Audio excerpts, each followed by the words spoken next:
Mapagpalang araw po sa ating lahat. Tayo ngayon ay dadako sa pagbibigay po natin ng buod sa atin pong naging 5 araw na daily devotional ayon pa rin sa Heidelberg Catechism. Tatalakayin po natin ngayon ang First Lord's Day Question and Answer 1 and 2. Ayon po sa unang tanong ng First Lord's Day ng Heidelberg Catechism, ano ang tangi or pangunahin mong kaaliwan sa buhay at sa kamatayan?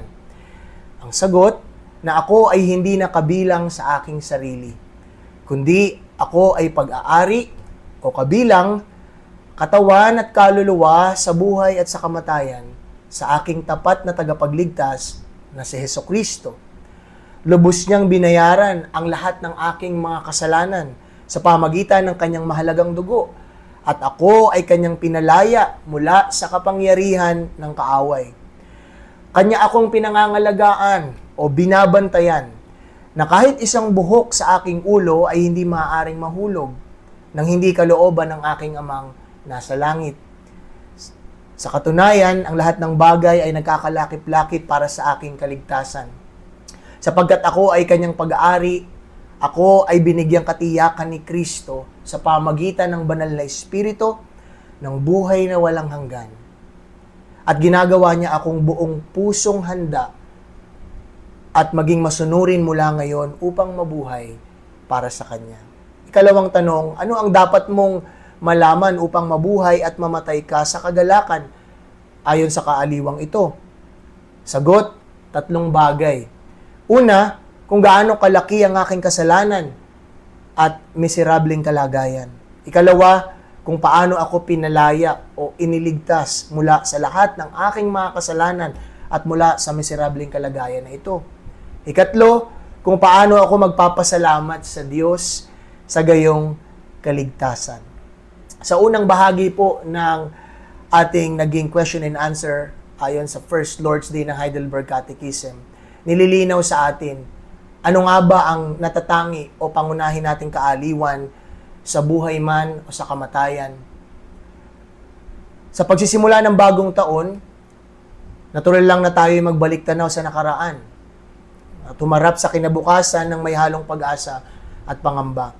Marami tayong tanong sa ating mga puso at sa ating mga isip. Ano kaya ang mangyayari sa taon na ito? Ano kaya naghihintay para sa akin, para sa aking pamilya, para sa aking trabaho, kalusugan, at maging sa ating pananampalataya? Sa gitna ng lahat ng ito, mga kapatid, kailangan natin ng isang katotohanan hindi nagbabago. Alam natin, maraming nagbago sa nakalipas sa 2025, maraming magbabago sa taon na ito, sa ating sariling buhay, maging sa mga nangyayari sa ating paligid. Kailangan natin ng isang matatag na pundasyon na maaari nating tayuan at magbibigay sa atin ng kaaliwan hindi lamang sa taon na ito, kundi sa ating buhay mismo. Ang kaaliwan na inilalahad ng salita ng Diyos at pinagtitibay ng Katekismong Heidelberg ay ito, mga kapatid. Tayo ay kabilang sa Panginoon. Sa buhay man o sa kamatayan, ang ating katawan at kaluluwa ay hindi na sa atin, kundi pag-aari na ni Kristo. Para sa marami, para sa mga taong nakapaligid sa atin, ang kanilang pangunahing kaaliwan ay maaaring matagpuan nila sa pamilya, mga kaibigan, trabaho, o maging sa lapi o sa mga ari-arian na mayroon sila. Itong mga bagay na ito ay hindi masama, ngunit ito'y pansamantala at nagbabago. Marahil ngayon, ikaw ay malakas, ikaw ay malusog, ikaw ay okay financially, maayos ang iyong trabaho, magandang nangyari sa iyong career, ngunit wala tayong kasiguraduhan sa hinaharap. Ang mga ito'y maaaring magbigay sa atin ng panandaliang ginhawa, ngunit hindi nila kayang magbigay ng katiyakang tumatagal hanggang wakas. Ngayon, para sa atin, bilang mga mananampalataya, ang matibay at hindi nagbabagong kaaliwan na mayroon po tayo ay nagmumula sa ating Panginoong Hesukristo. Siya ang nagligtas sa atin, umangkin sa atin bilang Kanya at patuloy na nag-iingat sa atin. Siya lamang ang makapagbibigay ng tunay na kapayapaan at kasapatan. Hindi ito dahil tayo malakas o matalino kundi dahil sa kanyang wagas na pag-ibig, masaganang biyaya, at di nagmamaliw na katapatan. Ito ang kaaliwang hindi nagbabago at hindi kumukupas. Ito ang katotohanan na higit pa sa anumang resolusyon o plano natin sa taon na ito, mga kapatid. Natatandaan natin at lagi nating aalalahanin sa darating na 2026, sa taon na ito, makakaranas tayo ng tagumpay. Pero hindi nating maiiwasan na tayo'y mabigo. May mga pagkakataon na tayo'y malakas, ngunit hindi natin maiiwasan na manghina. Ngunit sa buhay man o sa kamatayan, mga kapatid, iisang ating hindi nagbabagong katiyakan. Tayo ay pag-aari na ni Kristo. Kaya naman, sa pagsisimula pa lamang ng taon na ito, maaari nating ipagkatiwala ang kabuuan nito sa ating tapat na Panginoon. Sa gitna ng mundong makasalanan at pabago-bago, mamuhay tayo ng may tunay na kaaliwan. At ito ay lagi nating alalahanin, sambitin actually, at itanim sa ating mga puso. Hindi ko na pag-aari ang aking sarili. Hindi ko pag-aari ang taon na ito, hindi akin ang taon na ito. Dahil mismo yung ating katawan at kaluluwa, hindi nga natin sariling pag-aari. Ayon sa ating binasa, hindi natin pag-aari ang ating sarili, kundi tayo ay kabilang na kay Kristo, tayo ay Kanya ng pagmamayari sa buhay natin sa kasalukuyan, maging sa oras ng ating kamatayan.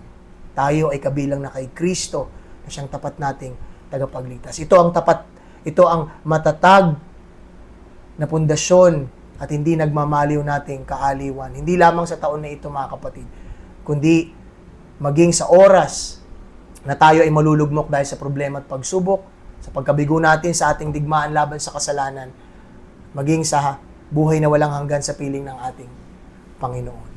Now, sa pagkapatuloy ng ating pag-aaral sa first question and answer ng Heidelberg Catechism, malinaw na sa atin ano yung tangi at pangunahin nating kaaliwan. At iyon ay yung kabilang tayo sa ating Panginoong Jesus. Now, sandali nating himayin. Paano ba tayo naging kabilang sa ating Panginoong Kristo? Ano ang naging halaga o naging presyo na kanyang ibinayad, isinakripisyo para mapasa atin ang kaaliwan na ito? Paano tayong mga makasalanan na nahiwalay sa Diyos ay muling napabilang sa Kanya at Kanyang itinuring na mga anak?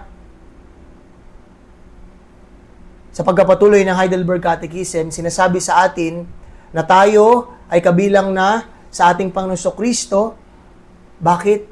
Sapagkat lubos niya ng binayaran ng lahat ng ating mga kasalanan sa pamagitan ng kanyang mahalagang dugo. At tayo ay pinalaya niya na sa kapangyarihan ng kaaway. Sa mundong ating ginagalawan, halos lahat ay may katumbas na halaga. May presyo ang lupa, bahay, edukasyon, kalusugan at maging ang ating oras at lakas. Madalas nating tanungin magkano ang halaga nito. Sulit ba ang kapalit? Ito yung naisulat sa ating second day ng ating daily devotional. Ngunit, nakasaad dito, may isang tanong na mas nararapat nating sagutin. Ano ang naging halaga ng ating kaligtasan? Ano ang presyo o halaga na ibinayad o isinakripisyo ng ating Panginoong Kristo upang tayo ay mapabilang sa Kanya? Ano ang naging kabayaran upang tayo ay mapalaya, matubos mula sa kasalanan, kamatayan at kaparusahan ng Diyos? Ayon sa salita ng Panginoon, tayo ay naging mga alipin ng kasalanan at nararapat na parusahan sapagkat ang Diyos ay matuwid at banal. Gayunpaman, siya rin ay puspos ng awa at biyaya at sa kanyang dakilang pag-ibig, siya ay nagbigay ng daan upang tayo ay mapalaya at maligtas. May nagbayad para sa atin, mga kapatid. Hindi sa pamagitan ng pilak o ginto, sapagkat ang mga ito ay nasisira at hindi kailanman sasapat sa pagkakautang natin sa Diyos.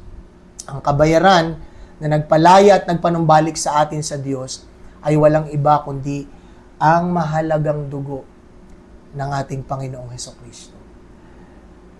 Na kung magiging honest tayo sa ating mga sarili, mga kapatid, madalas nawawala yung ating comfort o kaaliwan dito sa mundo dahil na rin sa epekto ng ating mga kasalanan.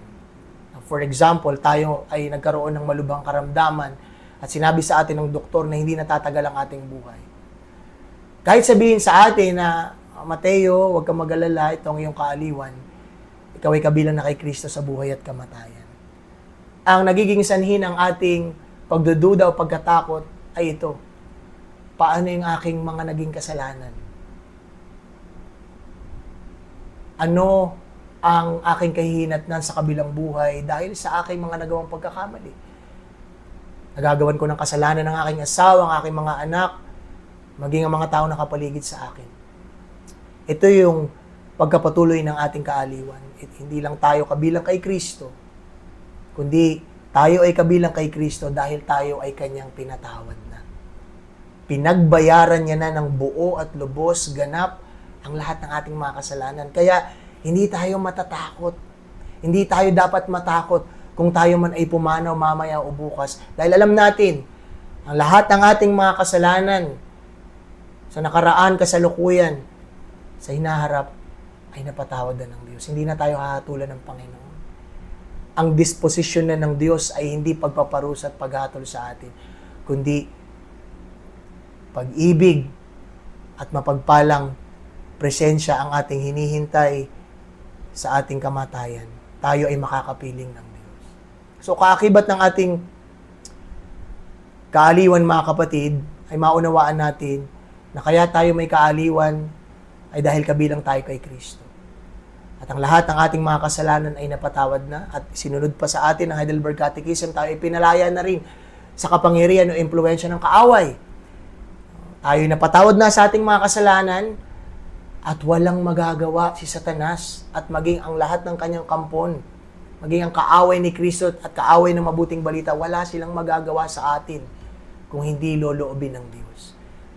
So, kaakibat yun, karugtong yun ng ating kaaliwan. Hindi lang tayo kabilang kay Kristo, both body and soul, in life and in death, but also because we are forgiven. Napatawad tayo sa ating mga kasalanan. Hindi na tayo sakop at nasa ilalim pa ng kapangyarihan ni Satanas at maging ng makasalanang mundo na ito. So, alalahanin natin ano yung tangi at pangunahin natin kaaliwan. Ano yung halaga na ibinigay o isinakripisyo ng ating Panginoong Kristo para mapasa atin yung kaaliwan na yun. It is through His death and resurrection sa pamagitan ng kanyang pagsasakripisyo ng kanyang sarili.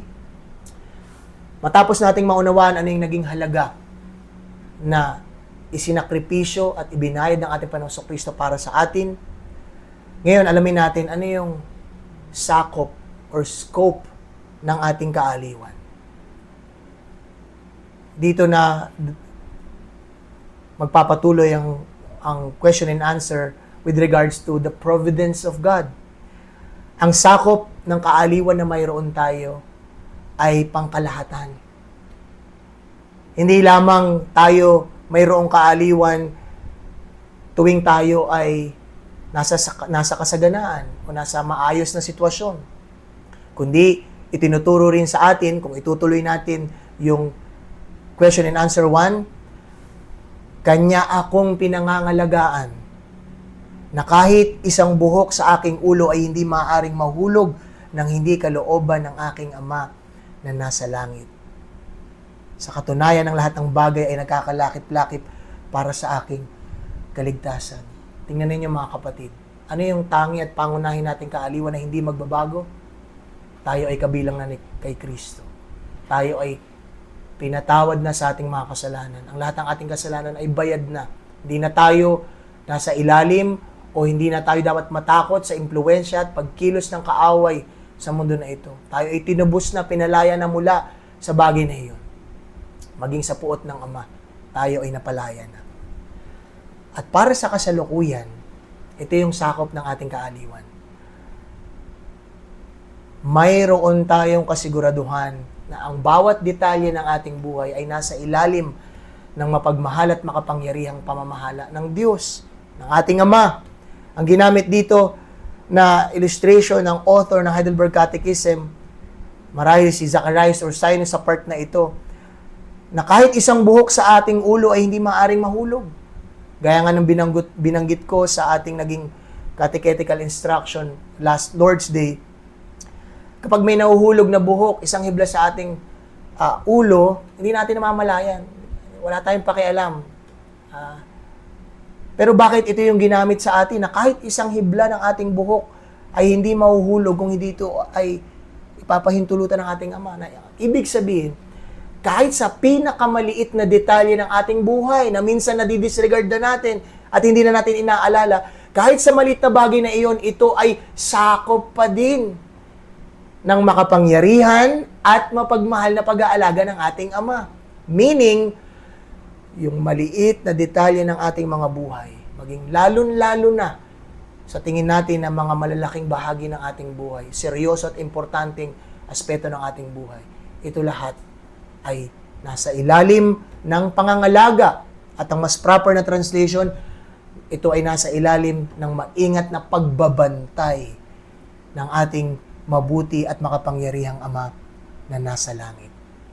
At kaakibat nito, dahil malinaw sa atin na ang lahat ay sakop sa pangangalaga at probidensya ng Ama, yung kaaliwan na mayroon tayo, ang sakop nito, yung lahat ng aspeto ng ating buhay, makakaasa tayo na ang lahat ng bagay na nangyayari sa ating kalooban, maging sa labas, maging sa ating kapaligiran, ay nagkakalakip-lakip para sa ating kaligtasan.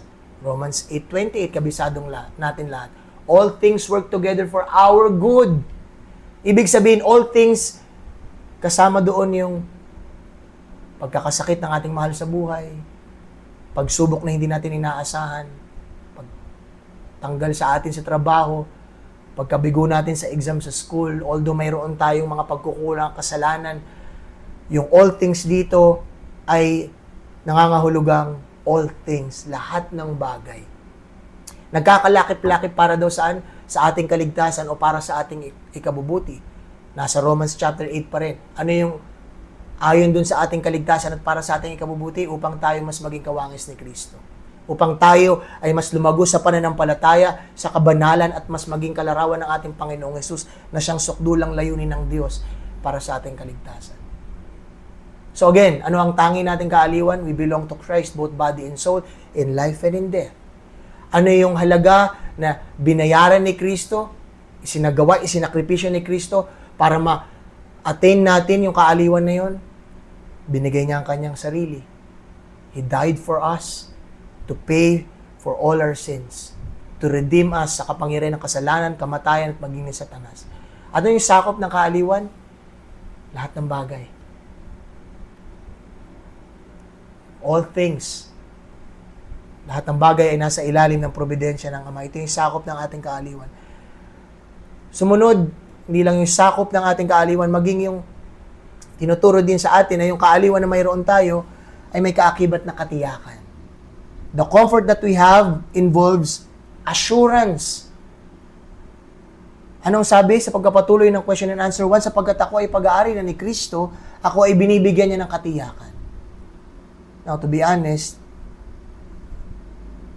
sa ilang taon nating pagiging Kristiyano, sa marami nating pagkalimot, pagkakasala at pagkukulang, at minsan tinatamad tayo, kukulang tayo sa Panginoon, nakikita natin na parang failure ang ating Christian life. Hindi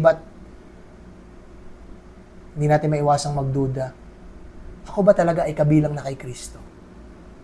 Ako ba talaga ay napatawad na sa aking mga kasalanan? Talaga bang lahat ay nasa ilalim ng pangangalaga ng Ama? You see? Pinagdududahan natin lahat ng ating pinag-aralan. Na tayo ba'y kabilang kay Kristo, both body and soul ba talaga? In life and in death ba talaga? Bayad na ba talaga ang aking mga kasalanan o baka pagbayaran ko pa ito? Batid ba talaga ng Ama ang nangyayari sa akin? Sako ba talaga lahat ng kanyang pamamahala? At napakaganda mga kapatid dahil yung kaaliwan na meron tayo ay may kaakibat o kasamang katiyakan. Ang Panginoong Kristo sa tulong ng Banal na Espiritu at maging ng kanyang salita na ibinibigay sa atin, He gives us this assurance that we need. Kailangan natin ng katiyakan. Kailangan natin ng palaging paalala and even garantiya na tayo'y kabilang na sa Kanya. Kaya ang sabi sa atin sa huling bahagi ng question and answer 1, sa pamagitan ng Banal na Espiritu, sa pamagitan ng presensya, kapangyarihan, at patuloy na pagkilos ng Banal na Espiritu, binibigyan niya tayo ng katiyakan. Mababasa natin sa Efeso chapter 1 verses 13 to 14, maging sa Romans chapter 8 na ang Banal na Espiritu ay hindi lamang garantiya sa ating kaligtasan, kundi ang banal na Espiritu din ang siyang patuloy na nagpapatotoo na tayo nga ay mga tunay na anak ng Diyos. So meron tayong assurance mga kapatid. Ayaw ng Diyos na manatili tayong nagdududa at natatakot sa ating paglalakbay bilang Kristiyano. Lalo na sa pagharap natin sa taon na ito. Mayroon tayong katiyakan. At panghuli mga kapatid, hindi lamang katiyakan ang idinudulot sa atin ng banal na Espiritu, binibigyan niya tayong katiyakan, nagpapatotoo siya sa ating espiritu, sa ating kalooban, na tayo ay anak ng Diyos, kundi ang banal na Espiritu din ay patuloy na kumikilos, binibigyan tayo ng kagustuhan, kahandaan, at maging kakayahan na mabuhay na para kay Kristo, mabuhay na nang nakalulugod sa Panginoon, mabuhay na nang may pasasalamat sa Kanya. At yun yung sinasabi ng ikalawang tanong at sagot ng First Lord's Day. Ano ang dapat mong malaman upang mabuhay at mamatay sa kagalakan ng kaaliwan na ito? 3 bagay. Una, kung gaano kalaki ang ating kasalanan at miserableng kalagayan. Ikalawa, kung paano tayo pinalaya. At yun nga sa pamagitan ni Kristo. Ni-expand pa natin in the future. At ikatlo, kung paano tayo magpapasalamat. So yun yung pangatlo. Kung paano tayo magpapasalamat sa Diyos sa kaligtasan na ating natanggap. Paano tayo magpapasalamat doon sa kaaliwan na mayroon na tayo, nakabilang tayo kay Kristo. Pinagbayaran ng ating mga kasalanan, ang ating buhay ay nasa ilalim ng probidensya ng Ama. Mayroon tayong katiyakan. Panghuli, ano ang ating tugon? Ang banal na Espiritu pa rin ang patuloy na hindi lang magbibigay ng katiyakan, kundi magbibigay siya sa atin ng kagustuhan, willingness, readiness from now on na magpasalamat sa Diyos, maglingkod sa ating Panginoon, gamitin ang ating buhay dito sa lupa para sa kapurihan ni Kristo at para sa ikabubuti ng Kanyang Iglesia. Now, to end mga kapatid, alalahanin natin ang tunay, natatangi at pangunahin nating kaaliwan sa buhay at kamatayan na tayo ay kabilang na kay Kristo. Ang ating katawan at kaluluwa, ang ating buong pagkatao, kasalukuyan at maging yung ating hinaharap, it belongs to Christ. It belongs to our faithful Savior, Jesus Christ. At anong halaga? Hindi sa pamagitan ng ginto at pilak. Ang halaga na isinakripisyo ni Kristo ay ang kanyang sarili. Dahil dito, mayroon tayong kapanatagan, kaaliwan at ang sakop nito ay ang ating buhay. Buong buhay. Lahat ng detalye ng ating pinagdaraanan ay sakop na sa probidensya ng Diyos. Kaaliwan na may kaakibat na katiyakan at ang resulta nito sa atin ay kahandaan. Sa Galatians 2:20 na aking in-expound last evening service, sinasabi ni Apostle Pablo, I have been crucified with Christ, Galatians 2:20, and I no longer live, but Christ lives in me. It means, Christ lives in me, I am united with Christ by faith, I belong to Christ. And then, the life I live now in the body or in the flesh, I live by faith in the Son of God, who loves me and gives Himself for me. Kaya si Pablo mismo nagsabi, for to me, to live is Christ and to die is gain. Hindi ko na Acts 20:24. I do not account myself of any value nor precious to myself, if only I may finish the course, the ministry that I received from the Lord Jesus Christ to testify to the gospel of God's grace. Yun ang buod ng Christian life. Yun yung buod ng Heidelberg Catechism. Naunawaan natin na tayo makasalanan, miserableng kalagayan, pero dahil sa biyaya ng Diyos, tayo naligtas dahil kay Kristo.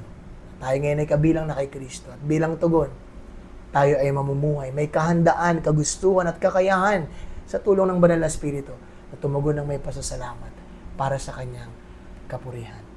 Maraming salamat mga kapatid. Purihin po ang ating Panginoon.